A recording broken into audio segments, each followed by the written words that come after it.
जय Hind dear students, एक नए वीडियो में आपका स्वागत करते हैं। इस वीडियो की शुरुआत मैं एक लाइन से करना चाहूँगा।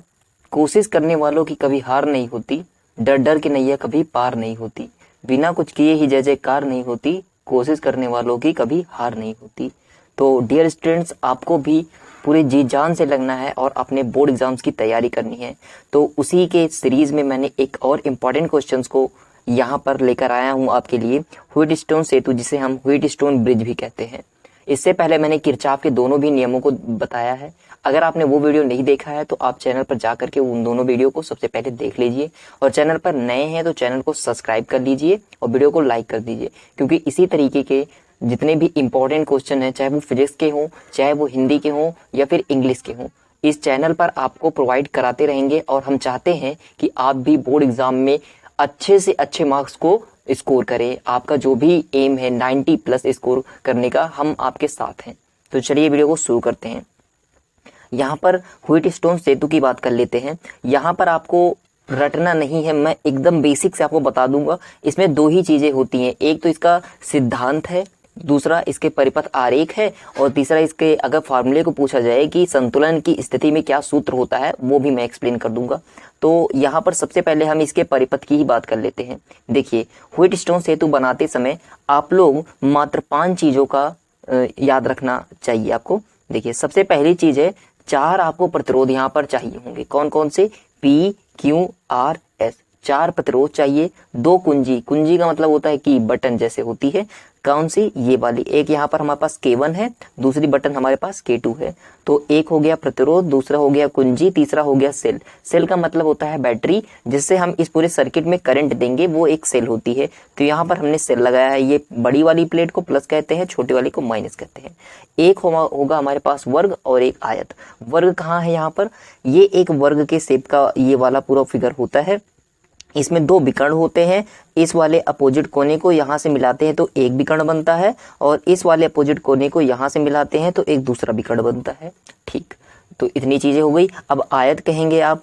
आयत देखिए, आयत तो पूरा नहीं होगा, लेकिन यहाँ से लेकर के यहाँ तक और इस तरीके से अगर यहाँ पर इसको भी पूरा मिला दें तो ये आयत हो जाएगा। तो आपको इसको बनाते समय ये 5 चीजें याद रखनी है। तो मैं आपको इसी 5 चीजों की सहायता से एक बार फिगर बना करके समझा देता हूँ। देखिए, मैंने आपसे जो जो बताया था उन्हीं चीज़ों का इस्तेमाल मैं करने चल रहा हूँ। मैं सबसे पहले यहाँ पर एक आयत बनाता हूँ कुछ इस तरीके से। यहाँ पर मुझे एक सेल भी ऐड करना है। उसके बाद एक कुंजी थी हमारे पास, उसको भी लगाना था इस तरीके से। ये हमारा हो गया आयत पूरा। अब हमें एक वर्ग चाहिए। वर्ग हमको बनाना होगा थोड़ा इस तरीके से कि उसमें हम प्रतिरोध का भी इस्तेमाल कर सकें।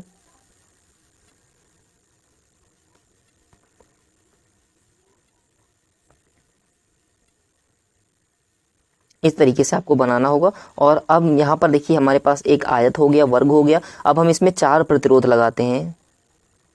एक ये हो जाएगा, एक ये हो जाएगा, एक ये हो जाएगा, और एक ये हो जाएगा। 4 प्रतिरोध भी हो गए हमारे पास। अब यहाँ पर हमको एक कुंजी तो हो गई, दूसरी कुंजी का इस्तेमाल करना था। ये एक गैल्वेनोमीटर यहाँ पर लगता था, अगर मैं भूल गया हूँ तो फ्रेंड्स इसको याद रखिएगा। यहाँ पर एक गैल्वेनोमीटर होता है और एक दूसरी कुंजी यहाँ पर होती है। बस इन्हीं चीज़ों की सहायता से हमको फिगर बनाना रहता है। यहाँ पॉजिटिव है, यहाँ निगेटिव है। जो बैटरी होती है उसके पॉजिटिव सिरे से करंट आगे की तरफ बहता है, और यहाँ पर आ करके इस सिरे से ये 2 भागों में विभक्त हो जाता है, और इस तरीके से करंट पूरे सर्किट से होता हुआ वापस इसमें कंप्लीट हो जाता है। अगर ये क्वेश्चन वेरी शॉर्ट में आता है, सिर्फ इसका सिद्धांत पूछा जाता है, तो आपको बहुत ही कम लाइनें लिखनी होती हैं। वो सिद्धांत मैं आपको दिखा देता हूँ।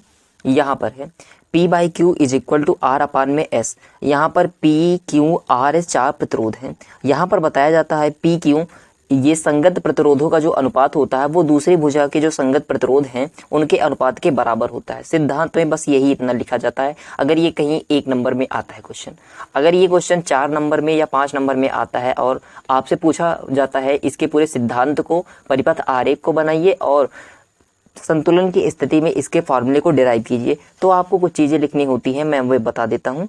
आप सबसे पहले लिखिएगा कि इंग्लैंड के वैज्ञानिक प्रोफेसर व्हीटस्टोन ने एक विशेष अज्ञात प्रतिरोध को ज्ञात करने के लिए, यहाँ पर आप विशेष न लिखें तब भी ज़्यादा सही होगा, व्हीटस्टोन ने एक अज्ञात प्रतिरोध को ज्ञात करने की एक विशेष व्यवस्था का आविष्कार किया जिसे व्हीटस्टोन सेतु कहते हैं। तो व्हीटस्टोन सेतु से सबसे पहला काम क्या किया जाता है?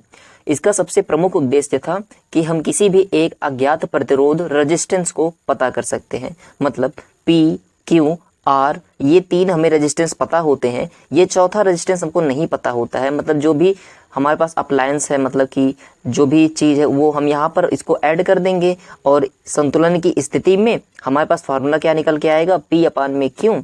यहाँ पर मैं लिख देता हूँ P/Q बराबर है R/S। इसमें हमें P, Q, R तीनों की वैल्यू पता होगी और S की वैल्यू हम निकाल लेंगे। तो यहाँ से अज्ञात प्रतिरोध को हम ज्ञात कर सकते हैं। बस आगे देखिए, अब इस सर्किट को हमने बनाया कैसे है, मैं थोड़ा सा इसको एक्सप्लेन कर देता हूँ। इस सर्किट में हमने एक सेल का इस्तेमाल किया है, दो कुंजी है K1 और K2। उसके बाद देखिए यहाँ इस बैटरी से पॉजिटिव सिरे से धारा चलती है, उस धारा का नाम I है। यहाँ से धारा गई, इस बिंदु A पर आने पर धारा दो भागों में बढ़ जाती है। एक यहाँ पर धारा जाती है I1 जो कि हमारे P वाले रेजिस्टेंस में और Q वाले जो प्रतिरोध हैं इन दोनों में I1 धारा बहती है पूरा। और यहाँ से दूसरी धारा I2 जो है वो R वाले में और S वाले में बहती है और ऐसे आ जाती है। और यहाँ से इस वाले में धारा जो है वो नीचे की तरफ आती है, यहाँ से इस तरीके से आती है, वापस इसमें से ऐसे मिल जाती है। और यहाँ से धारा चलती हुई यहाँ से मुड़ के यहाँ जाती है और वापस आकर के ये निगेटिव वाले टर्मिनल पर आ जाती है। इन्हीं सारी चीज़ों को आपको लैंग्वेज के फॉर्म में लिखना होगा। देखिए सबसे पहले आप लिखेंगे इसमें चार प्रतिरोध P, Q, R और S को चतुर्भुज ABCD। देखिए हमने चार प्रतिरोध P, Q, R, S को इसमें चतुर्भुज ABCD की चार भुजाओं में जोड़ दिया है, ठीक ना। बस यही इतना आपको बताना था कि चार प्रतिरोधों को ये ABCD की चार भुजाओं में जोड़ दिया जाता है। फिर उसके बाद क्या कहेंगे, जिसके एक विकर्ण BD में धारा मापी गैल्वेनोमीटर, जिसके एक विकर्ण, पहला विकर्ण जो BD है इसमें हमने गैल्वेनोमीटर जोड़ रखा है और दूसरा विकर्ण जो होगा इसका ये वाला, ये ना। अब इसी के समांतर, ये यहाँ पर नहीं मानेंगे, इसी के समांतर जो रेखा है यहाँ पर, तो दूसरे विकर्ण में हमने क्या जोड़ा, एक सेल जोड़ रखा है जिसका नाम है E। तो ये हमने लिखा है, एक में धारा मापी तथा दूसरे विकर्ण AC में एक सेल E को जोड़ देते हैं। यहाँ तक आपका काम हो जाएगा। फिर आप आगे क्या लिखेंगे, यदि प्रतिरोधों के मानों को इस प्रकार व्यवस्थित करें कि धारा मापी में कोई विक्षेप ना हो तो सेतु संतुलन में कहा जाता है। मतलब ये चारों प्रतिरोध इस तरीके से इसको सेट किया जाए कि धारा मापी की सुई जो है वो इधर उधर ना भागे, मतलब हमेशा सीधी ही रहे। तो इस संतुलन, इसे पूरा हम संतुलन की स्थिति में कहते हैं। फिर इस संतुलन की स्थिति में जो फार्मूला निकल कर आता है P/Q बराबर होता है R/S के। तो नेक्स्ट रीडिंग हमारी होगी सूत्र की स्थापना। इसमें से हम सूत्र को कैसे बना सकते हैं। देखिए जो चीजें मैंने आपको बताई थी कि सेल E में से जो धारा I बहती है वो A पर दो भाग में बढ़ जाती है। पहला भाग I1 प्रतिरोध P और Q में से तथा दूसरा भाग जो होता है धारा I2 वो प्रतिरोध R व S में से प्रवाहित होता है। संतुलन की स्थिति में B व D का विभव समान होता है, अतः धारा मापी में से कोई धारा प्रवाहित नहीं होती है, मतलब उसमें कोई विक्षेप नहीं होता है। आगे अब आपको यहाँ से मेन चीज लिखनी क्या होगी, देखिएगा आपको लिखना होगा इसी फिगर में, यहाँ पर इस फिगर में किरचॉफ के नियम का इस्तेमाल करेंगे। और यहाँ पर दो हमारे पास बंद पास बन रहे हैं, पहला वाला है ABDA और दूसरा वाला है BCDB। तो इस वाले के लिए अलग, इस वाले के लिए अलग जो किरचॉफ का नियम होगा वो हम लोग लगाएंगे। तो मैं यहाँ पर कुछ लैंग्वेज लिखता हूँ। किरचॉफ के नियम से, किरचॉफ के नियम से। अब यहाँ पर हमारे पास दो बंद परिपथ हैं ABDA। पहले इस वाले में लिखते हैं हम ABDA में।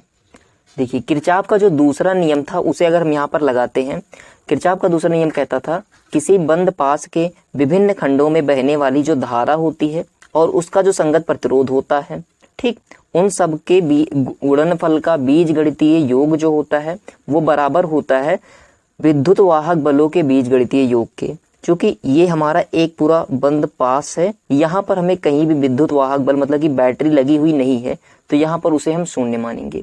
देखिए यहाँ पर हम लिखेंगे धारा I1, उसका संगत प्रतिरोध कितना है, P है, तो उसे लिख लेते हैं। और ये धारा इस तरीके से गई, अंदर की तरफ आई, फिर उसके बाद ये धारा देखिए, अब यहाँ पर धारा का मुख इस तरीके से होना चाहिए था, ये धारा विपरीत दिशा में जा रही है, तो विपरीत दिशा को दिखाने के लिए हम माइनस का इस्तेमाल करेंगे। तो दूसरी धारा हो जाएगी I2 और इसके साथ रेजिस्टेंस R हो जाएगा यहाँ पर।